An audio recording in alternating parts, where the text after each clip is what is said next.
Welcome to 97.7 FM Cityscape with a special edition of Film in Valleywood. And boy, do I have a great interview today. First of all, I want to welcome everyone that's watching us over Facebook Live, YouTube Live, and then everyone that's listening to us over 97.7 FM, catching us online, uh, you know, TuneIn Radio, any of the apps that are picking up our signal. We have an amazing interview today. We have a special guest all the way from originally from Australia, That's correct. but residing in LA. Yes. Correct. Yes. We have Stephanie Bursill. Yes. Welcome. Let's give a round of applause. I want to shout out to Renee and Juan who are backstage. Also to Joseph. There are crew members today behind the cameras, behind the board. So let's get started with this great interview. Now, from a scale of 1 to 10, how tired are you of the reaction from people when you tell them that you are from Australia and they start, either cracking statements or making a phrase or two, talking about. Oh, I love it because I that's love cool. my country, and everyone in America seems to get really excited. They're like, "Oh, you Aussie," and yeah. So that's really sweet. I like They it. do. I noticed that today when I walked on set, and that you were working on, Yeah. and they told me, "Have you met Stephanie? She's from down under." And they started making, go meet her mate, and they started saying stuff like that, Yeah.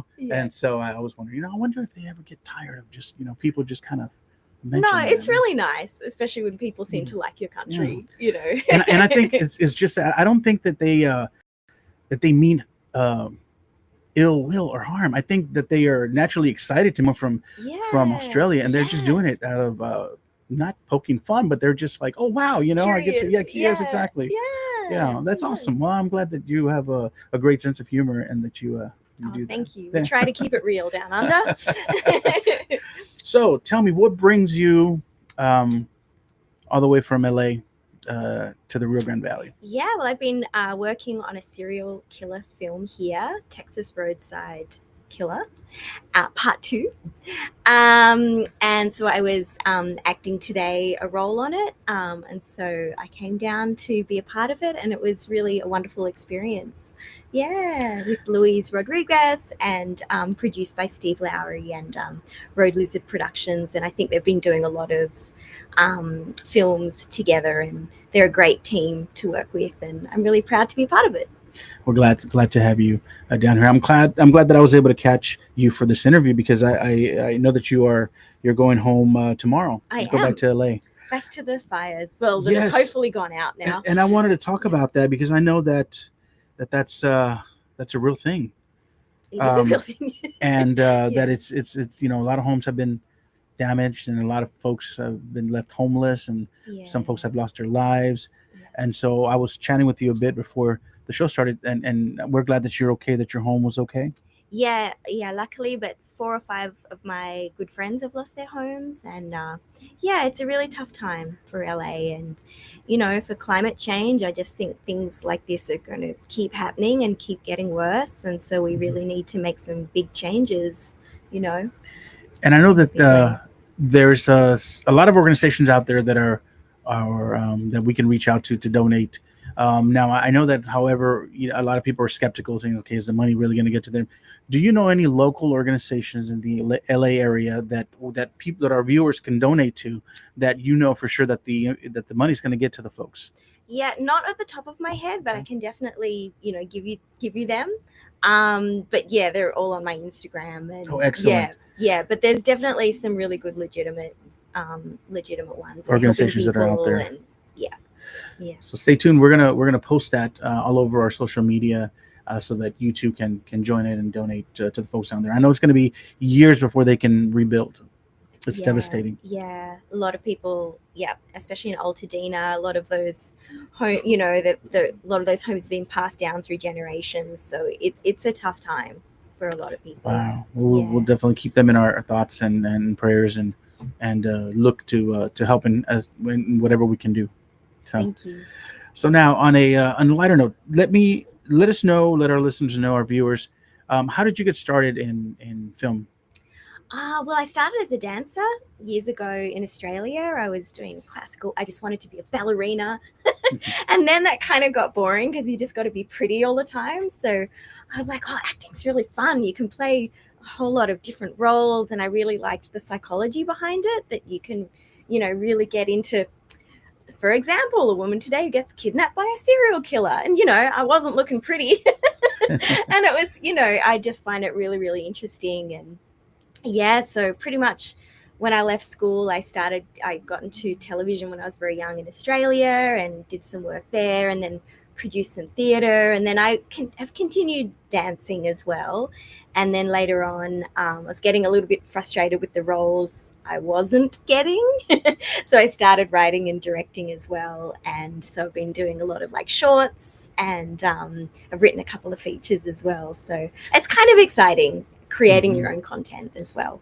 That's right. You were sharing with us a little before we got on the air that you're working on 2 projects, and I know that you can't talk much about it because it's in pre-production and planning and all that.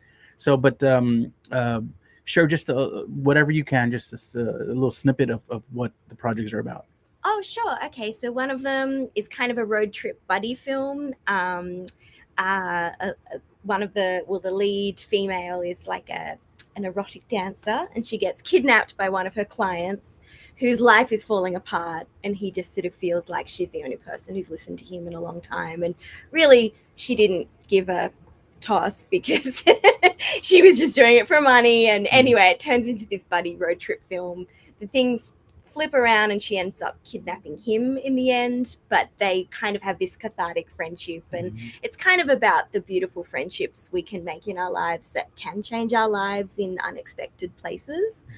And then I've been working on another project with an Indigenous community in the outback of Australia, which has been really incredible. It's kind of like a zombie virus film. And yeah, I sort of was living out there actually all through COVID, and I helped rear a baby kangaroo, which was amazing.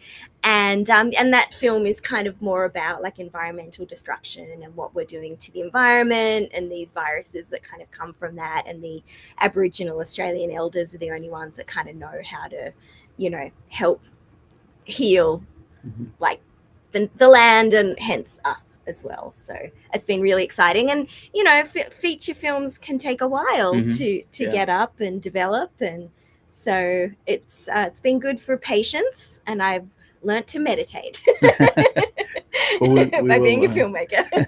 We'll be looking forward to watching those films and promoting them here on our social media and our station.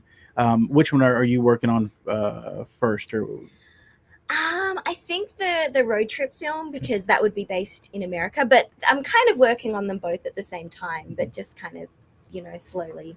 Fantastic. Yeah. Well, tell me a little bit about some of the other films that you've worked on in the past. I know there's an animated movie that you worked on. Yeah, so I worked in China for a little while with Gold Valley Films, and they got me to come over and help. It was a remake of Cinderella.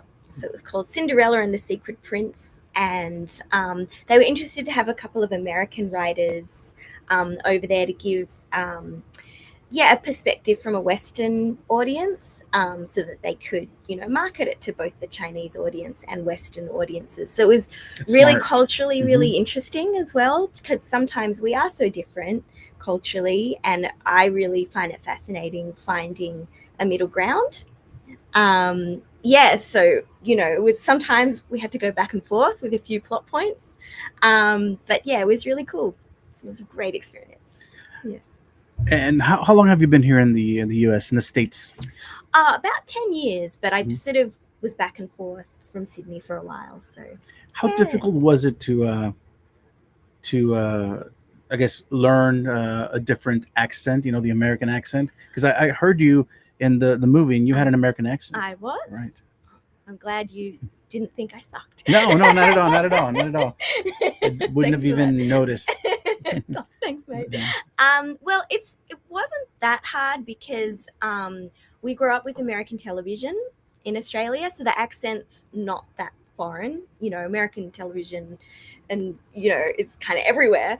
And then, of course, I've had accent coaches, and that's something I think as an actor you always need to keep finessing, kind of thing. Yeah. give us like one little example Oh of no, I something knew you'd that. do Yeah, that. I Oh no, think our audience I was would saying love like to. water. Do you want some water? Because we're like water. I like that. True. Is it Well, water? thank you. Sorry to put you on the spot there. I know. Thanks for that. No. Tell me about. I know that you've worked on. If you go onto her IMDb page, you'll see all her filmography. So tell us a little more about some of the other projects that you've worked on that you want to share with us. Oh, well, I'm on Netflix on a TV show that actually won an Emmy, but not. They did a remake, so I was on it like years ago. But a TV show called Heartbreak High that I'm really quite proud of. And it was one of my first sort of acting jobs, and I was playing a snooty English ballerina. So I do enjoy doing accents. And it was just really great to sort of be part of a show that was quite iconic in Australia and was sort of the number one show in France for a while, and it was exported a lot, especially all through Europe. And then to just see that it's had this sort of long life, and then they did a remake with fabulous new actors, and it's really kind of now and today. And because sometimes remakes it wasn't a remake, it was a reboot, I guess. Sometimes they don't work, but I just thought it was really fabulous what they did with it. So I recommend anyone checking out Heartbreak High. And I think they're doing another season as well. Yeah. Fantastic. Yeah. Now, for our audience, what kind of words of advice would you like to share? Just folks that wanted to get into either the acting side or the filmmaking side, the writing, the directing side. Any words of advice? Yeah, just follow your heart and passions and just go for it. I think, there's so many people. And what I have to say, what I do love about America is I think you guys really have that great passion and open-mindedness. Whereas sometimes I felt in Australia, we have a bit of a tall poppy syndrome, which it's a weird analogy, but poppies kind of grow in a field. And if one outgrows the other, they cut them down to keep them growing on the same level. And so I did feel a bit repressed somewhat in Australia as a creative, because it kind of like, oh yeah, okay, that's great, you're an actor, but what's your real job? And so it has been really exciting and wonderful being in America, where it's like, oh, okay, go for it. Especially in LA, I think there's, a big creative community, but here as well, like everywhere, and just like finding a good community and lifting each other up and just keep going for it. And I think as well, being really autonomous, like creating your own content, if you're wanting to be acting more or whatever, like look at writing or look at directing or producing, just keep doing, whatever it is, just keep practicing, working on your skills. Fantastic. That's great advice. Is there anything else that you'd like to mention that I might have forgotten to ask you that you want to maybe highlight? No, and I just think I'm just so excited to come and meet all you guys and know that there's like this great film industry here in Valleywood, and it's really exciting. And I just feel really grateful to come and visit and see your town, your city. It's a big city, yeah. Well, I hope that we get to see you again. And of course, the doors are always open here at 97.7 FM. And the next time you're down, we'll make sure that we'll call you again and bring you over and do another interview. And we might even, your next project, we'd love to do maybe like a Zoom interview with you. Sure, and so that our audience can kind of follow your career and see what thanks, new mate. projects That'd you're be working awesome. on. Fantastic, definitely. Well, before I forget, how can our audience follow you on social media? Oh yeah, well, just my name at Stephanie Bursill. As we were saying, we're having a joke before. Americans, the accent can be like Stephanie Bursill, but it's Bursill. That's my Instagram. So yeah, That's Stephanie Bursill. That's it. Correct. Yep. And on Instagram, Facebook. And I have some random things I put up there. So. And do you have a giggle? Is it the same on Facebook? I believe so. Yes. Okay. Excellent. IMDb as well. Yes, on IMDb, that's my name. Excellent. Fantastic. That is my name. Well, go follow her. IMDb, Instagram, Facebook. Yes. Okay. TikTok, Twitter, anything like that, or no. X? Okay. No. Yeah. Good deal. Well, do our crew members have any questions for Stephanie before we wrap it up? That's the first time that I catch them off guard. It's the first time that Well, I guess when it comes to script writing, what process is it that you go through? Like, do you cut and add towards the script, or do you work on it? Do you make changes, or how does that? Great question. And so let me repeat that for our audience so they can hear it. So the question was about script writing and the Yes. process of script writing, Yes. and how she And like, do they fix certain scenes, or do they add certain scenes, or do they re-edit, or how does that go? do they add or cut The scenes or writer, is the re-edit. writer Oh yeah. Do they? writer right there? to Does the work with writer work director? closely with the director? Okay, gotcha. You mean on set? Yeah, on set. Yeah, usually it's so I think each film set's different, and independent films is a bit more collaborative, but often the writer will have written it up front and then it can be the director. Often it's purchased and then they can kind of make it their own. So sometimes it's like some disgruntled writers. Yeah, they cut my scene. Huh? Yeah, but I think it is really great to collaborate. Yeah, and have the writer and directors working together. Great question. Yeah. Thank you for asking that. Yeah. Well, once again, welcome.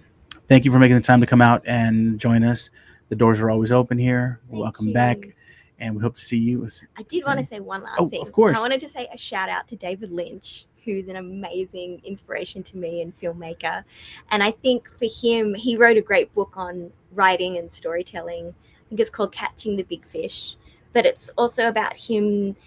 You know, he says he falls in love with an idea, and because he was a bit more of an auteur, like a writer director, so he really wanted to keep the project, pure.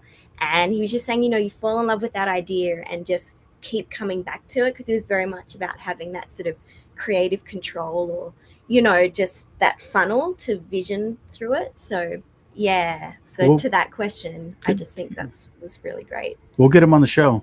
Yeah, We'll get him on the show. in We'll- the we'll- ether. yeah, in the what now? I'm sorry. Well, he's passed Yes. away. Oh, Yeah. I'm so sorry. Yeah, yes, that's yes, why I right, mentioned. Right. I was already wanting to call him and do I a know. Zoom interview with him and promote his book. We'll promote his book. We'll grab a copy of the book and talk about it with our audience here.